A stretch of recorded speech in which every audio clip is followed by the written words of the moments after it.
pendalaman, terus melakukan penghimpunan terhadap bukti-bukti agar membuat terang tindak pidana ini dan menemukan tersangkanya. Dan dalam perkara ini setidaknya ada 90 orang saksi yang sudah diperiksa. Oleh karenanya, bagaimana perkembangannya? Kita simak bersama.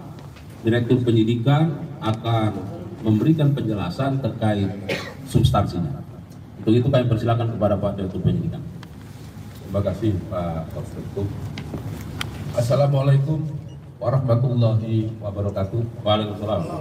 Selamat malam bagi kita semua yang saya hormati, teman-teman dari media massa yang hadir pada kesempatan malam hari ini. Saya ingin menyampaikan tentang perkembangan penyidikan perkara dugaan tindak pidana korupsi dalam kegiatan importasi gula pada Kementerian Perdagangan Republik Indonesia tahun 2015 sampai dengan 2000.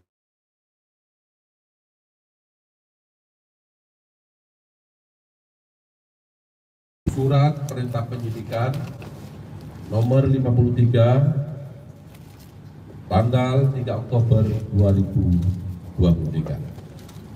Adapun kasus tersebut adalah sebagai berikut, bahwa pada tahun 2015 berdasarkan rapat koordinasi antar kementerian,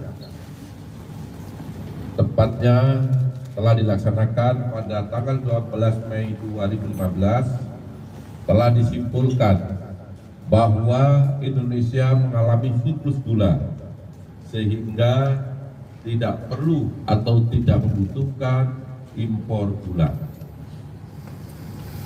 Akan tetapi pada tahun yang sama, yaitu tahun 2015 tersebut, Menteri Perdagangan yaitu Saudara TTR memberikan izin persetujuan impor gula kristal mentah sebanyak 105.000 ton kepada PT AP, yang kemudian gula kristal mentah tersebut diolah menjadi gula kristal putih atau GKP. Sesuai dengan keputusan Menteri Perdagangan dan Perindustrian nomor 527 tahun 2004, yang diperbolehkan impor gula kristal putih adalah BUMN.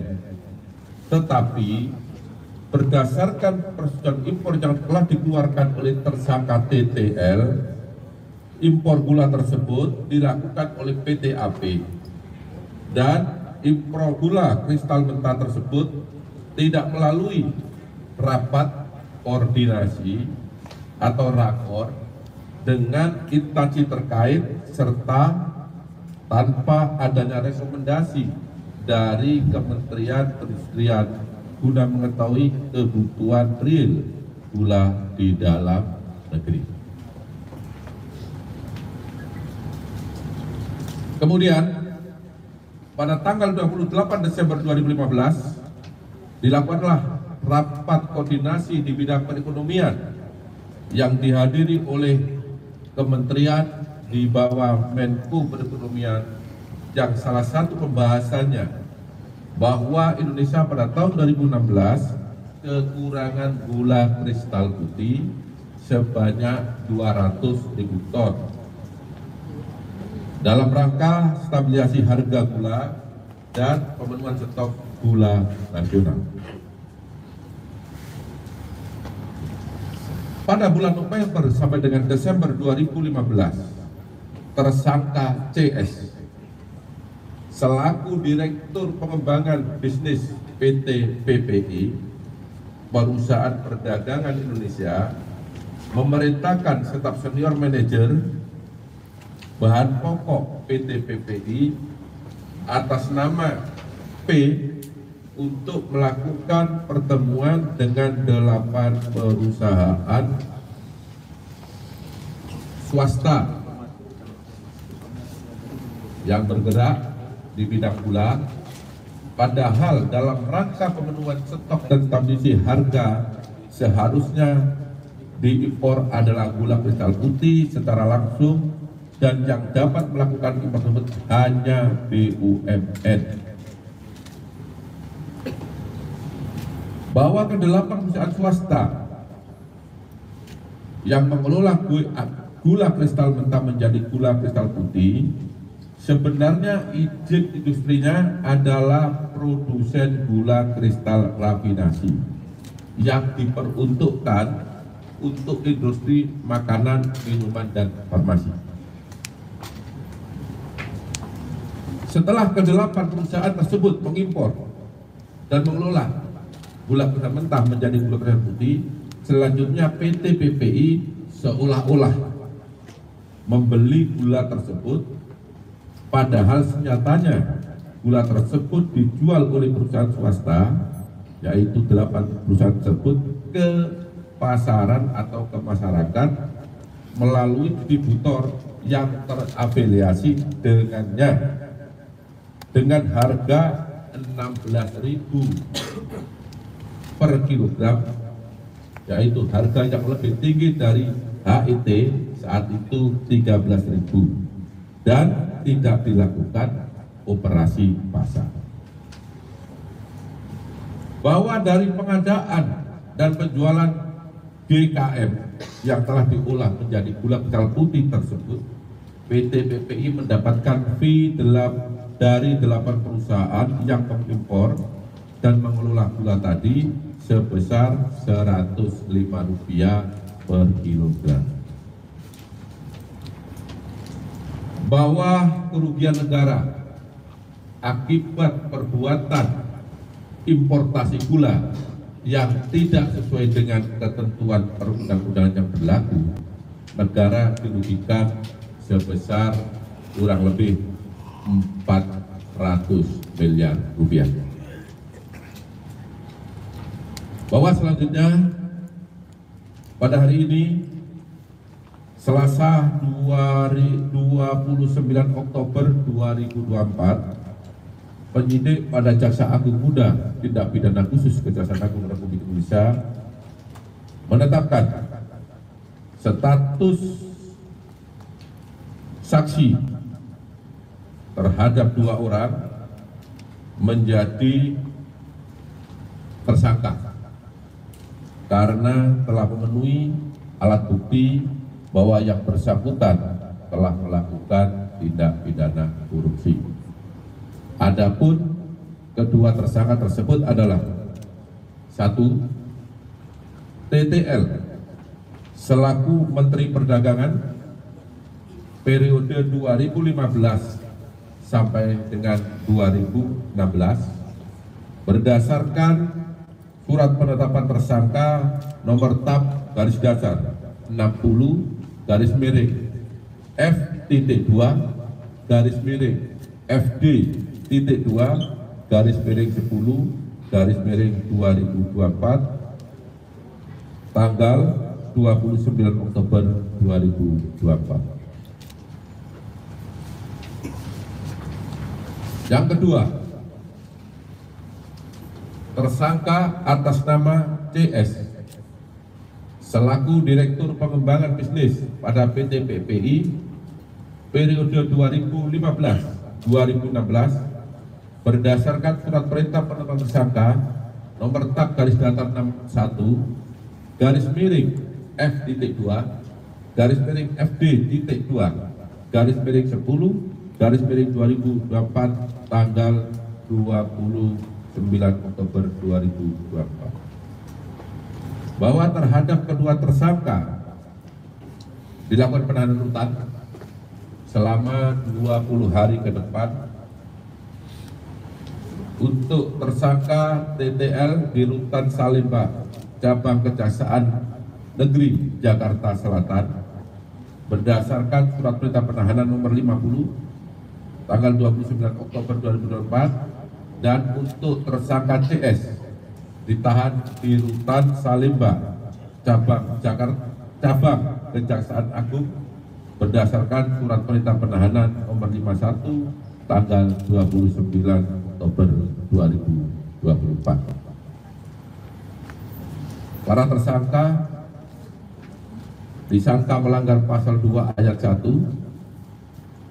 atau pasal 3 junto pasal 18 Undang-Undang Republik Indonesia tahun nomor 31 tahun 1999 sebagaimana diubah dengan Undang-Undang nomor 20 tahun 2021 junto Undang-Undang Republik Indonesia nomor 31 tahun 1999 tentang perubahan atas Undang-Undang RI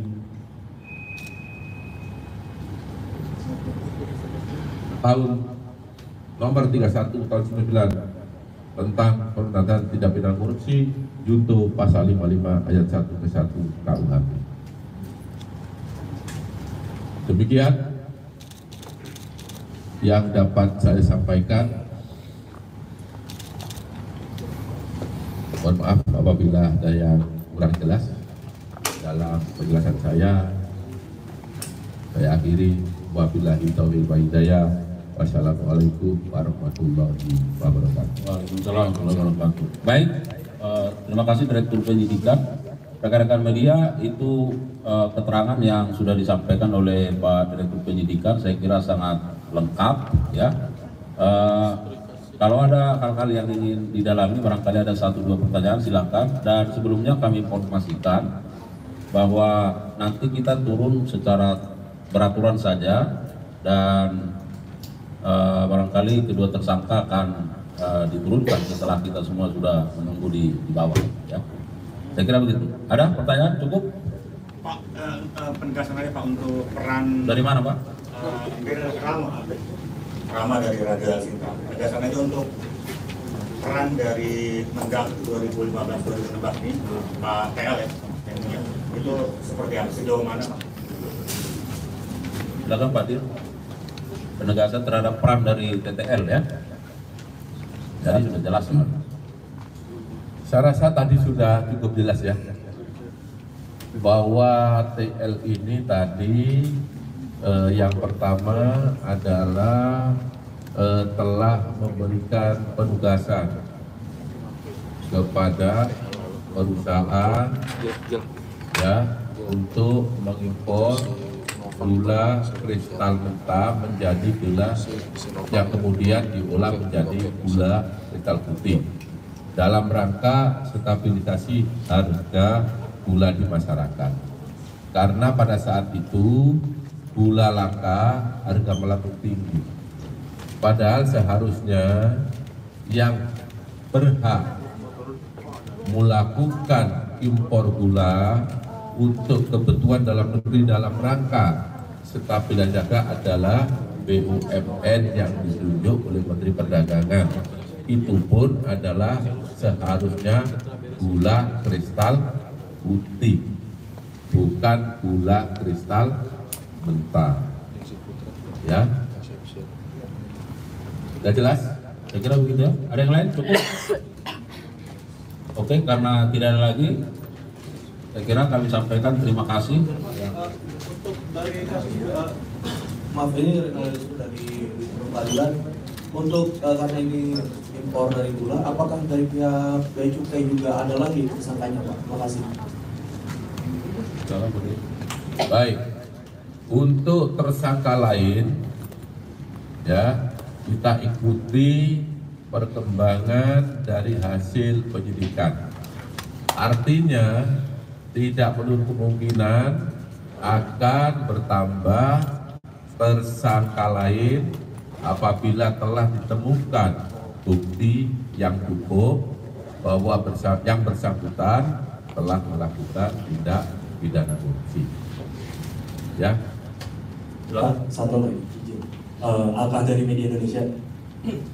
Ini untuk penegasan aja Pak, dari kapan penyidik sudah menyidik kasus ini?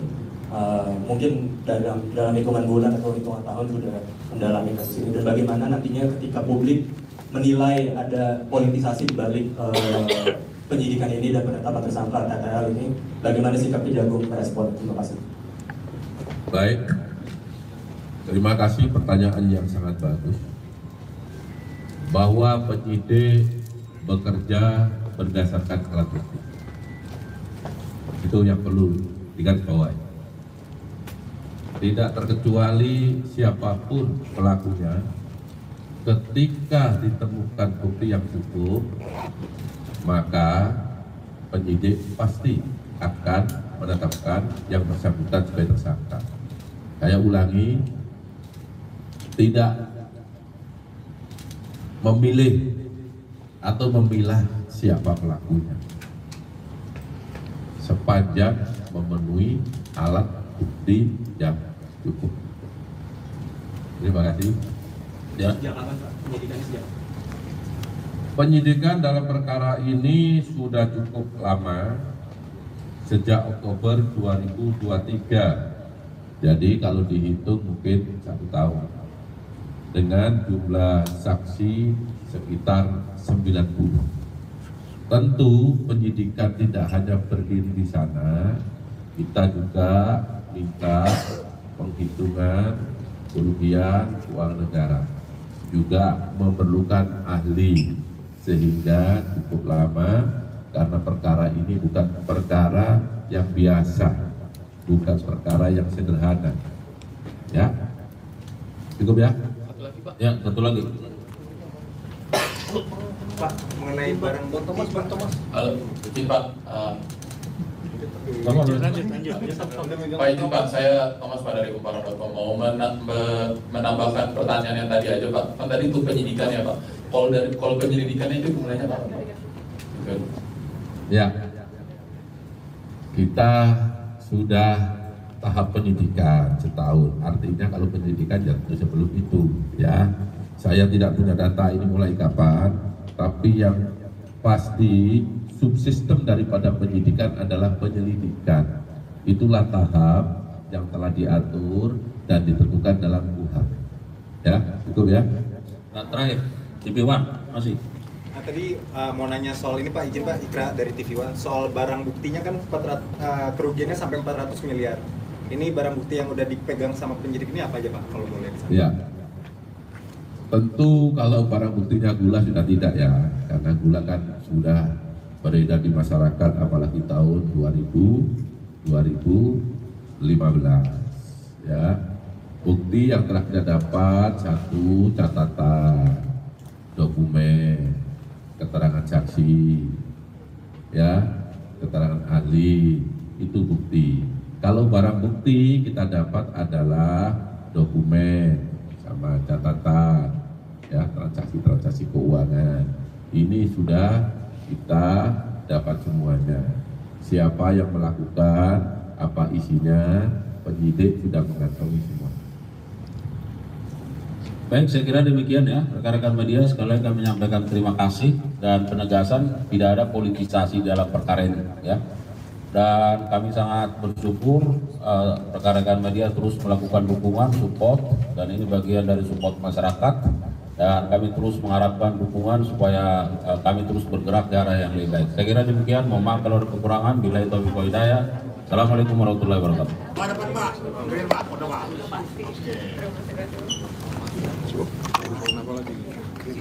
Pak.